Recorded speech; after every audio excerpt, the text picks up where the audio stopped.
തിരികെ എത്താം. മുഹമ്മദ് സാദിഖ് നമുക്കൊപ്പം ചേരുന്നു, SFIയുടെ ജോയിന്റ് സെക്രട്ടറി, CPM നേതാവ് കൂടി.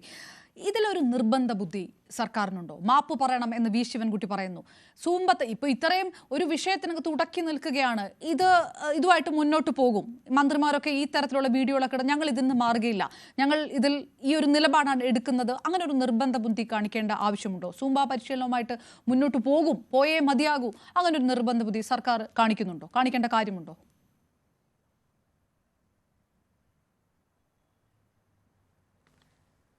ഞാൻ പറയുന്നത് കേൾക്കുന്നുണ്ടോ? കേൾക്കുന്നുണ്ട്, പറഞ്ഞോളൂ.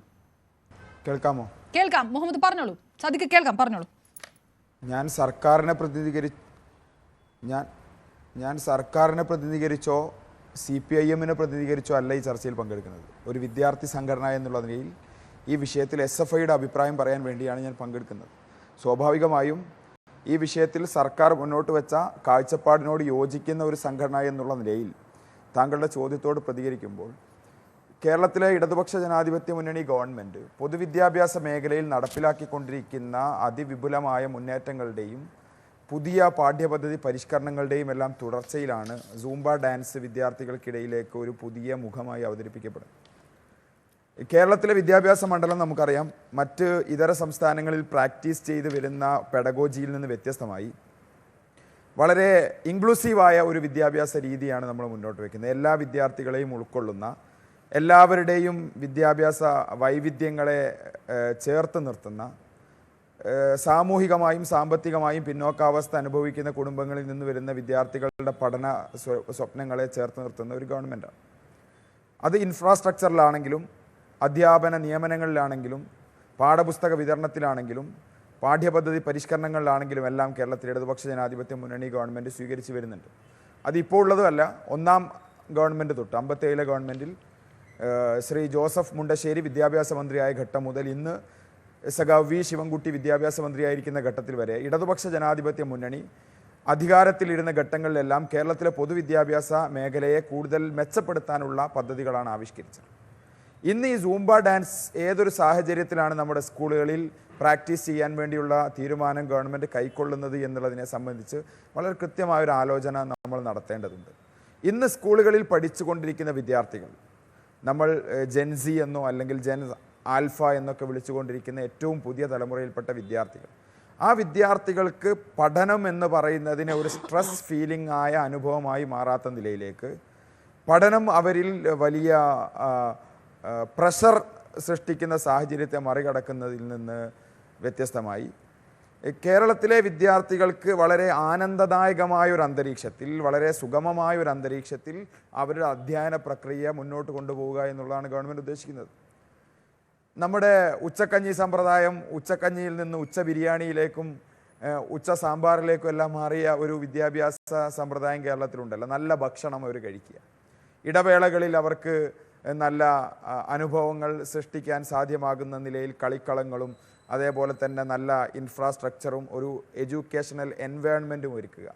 അതോടൊപ്പം തന്നെ കായികമായ അഭിരുചി വളർത്തുന്നതിന് വേണ്ടി കായിക മേഖലയ്ക്ക് പ്രാധാന്യം നൽകുക, കലാപരമായ അഭിരുചി വളർത്തുന്നതിന് വേണ്ടി കലോത്സവങ്ങൾക്ക് പ്രാധാന്യം നൽകുക, ശാസ്ത്ര മേഖലയിലുള്ള അഭിരുചികൾ വളർത്തുന്നതിന് വേണ്ടി ശാസ്ത്രമേളകൾ കൊണ്ടുവരിക. ഇതെല്ലാം കേരളത്തിലെ ഒരു അനുഭവമാണ്. മറ്റ് സംസ്ഥാനങ്ങളിൽ ഈ തരത്തിൽ കലോത്സവങ്ങളോ കായികമേളകളോ ശാസ്ത്രമേളകളോ ഒക്കെ വിരളമാണ്.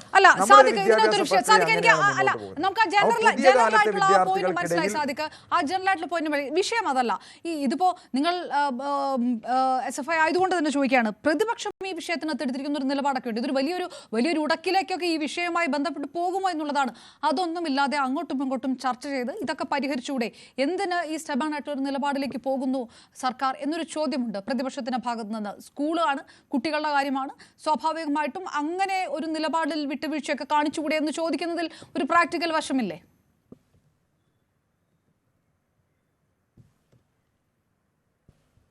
ഇതിൽ ചർച്ച ചെയ്യേണ്ടതിൻ്റെ പ്രശ്നമല്ല. ഇവിടെ എനിക്ക് മുന്നേ ഈ ചാനൽ ചർച്ചയിൽ സംസാരിച്ച വ്യക്തിയുടെ വാദങ്ങളിൽ നിന്ന് ഏതാണ്ട് ഒരു 15 മിനിറ്റോളം സമയമെടുത്തല്ലോ നിങ്ങൾ രണ്ടുപേരും അങ്ങോട്ടും ഇങ്ങോട്ടും സംസാരിച്ചതിൽ നിന്ന് പ്രേക്ഷകർക്കെല്ലാം ബോധ്യപ്പെടുന്നൊരു കാര്യമുണ്ട്. ഇതിൽ ഇവരുടെ ആവശ്യം ചർച്ച ചെയ്യുകയോ പരിഹരിക്കുകയോ ഒന്നുമല്ല. അതിനപ്പുറത്ത് വളരെ സദാചാരപരമായി, അതിനേക്കാൾ ഉപരി അതിയാഥാസ്ഥികമായി വിദ്യാഭ്യാസ മേഖലയിൽ നടക്കുന്ന മാറ്റങ്ങളെ ഇവർ നോക്കിക്കാണുമ്പോൾ ഉണ്ടാകുന്ന പ്രശ്നമാണ്. ഇത് നമുക്ക് മുൻകാലങ്ങളിലേക്ക് പോയാൽ അറിയാലോ. ഇംഗ്ലീഷ് ഭാഷ നരകത്തിലെ ഭാഷയാണ്, അതുകൊണ്ട് ഇംഗ്ലീഷ് ഭാഷ പഠിക്കാൻ പാടില്ല എന്ന് പറഞ്ഞ ഒരു യാഥാസ്ഥികതയെ നമ്മൾ കേരളത്തിൽ കണ്ടിട്ടുണ്ട്. പെൺകുട്ടികൾക്ക് വിദ്യാഭ്യാസം നിഷിദ്ധമാണ്, അതുകൊണ്ട് പെൺകുട്ടികളെ വിദ്യാഭ്യാസ സ്ഥാപനങ്ങളിലേക്ക്, വിശിഷ്യ ഉന്നത വിദ്യാഭ്യാസ മേഖലയിലേക്ക് പറഞ്ഞയക്കാൻ പാടില്ല എന്ന് വിധിച്ച ഒരു യാഥാസ്ഥികതയെ നമ്മൾ കണ്ടിട്ടുണ്ട്.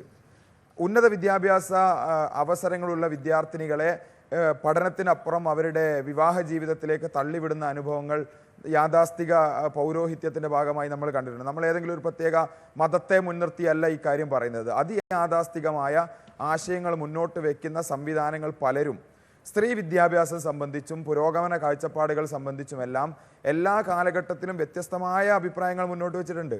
ആ ഇംഗ്ലീഷ് ഭാഷ നിഷിദ്ധമാണെന്ന് പറഞ്ഞ അതേ പൗരോഹിത്യത്തിൻ്റെ പുതിയ തലമുറ ഏറ്റവും അഡ്വാൻസ്ഡായ നിലയിൽ ഇംഗ്ലീഷ് ഭാഷ പഠിക്കുന്നുണ്ട്.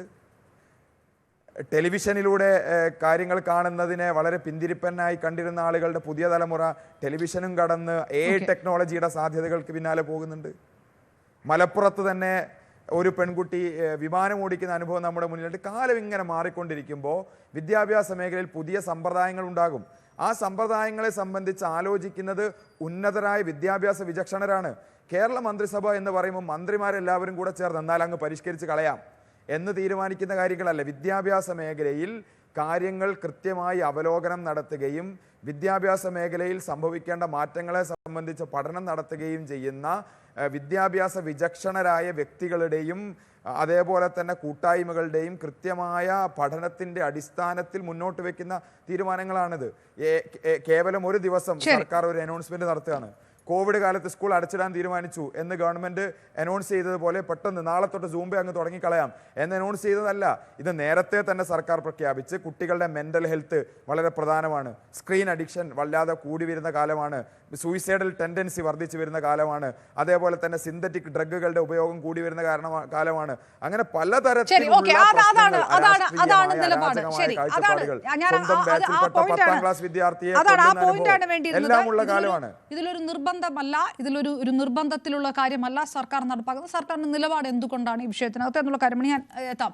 സാദിഖ്, രാഹുൽ ഈശ്വർ, എല്ലാ മതവിഭാഗങ്ങളുടെയും ഒരു ഹേർട്ട് ഫീലിങ്സ് ഉണ്ടെങ്കിൽ അത് പരിശോധിച്ചുകൊണ്ട് കൂടിക്കാഴ്ച നടത്തി അല്ലെങ്കിൽ ചർച്ച നടത്തി, അത് ഇവർ തന്നെ സ്റ്റേക്ക് ഹോൾഡേഴ്സ് ആവണമെന്നില്ല, അല്ലാത്ത ആൾക്കാരിലും അധ്യാപക സംഘടനകളിൽ നിന്ന് പോലും ഈ വിഷയത്തിൽ ചില അഭിപ്രായ വ്യത്യാസങ്ങളൊക്കെ ഉണ്ടായിട്ടുണ്ട്.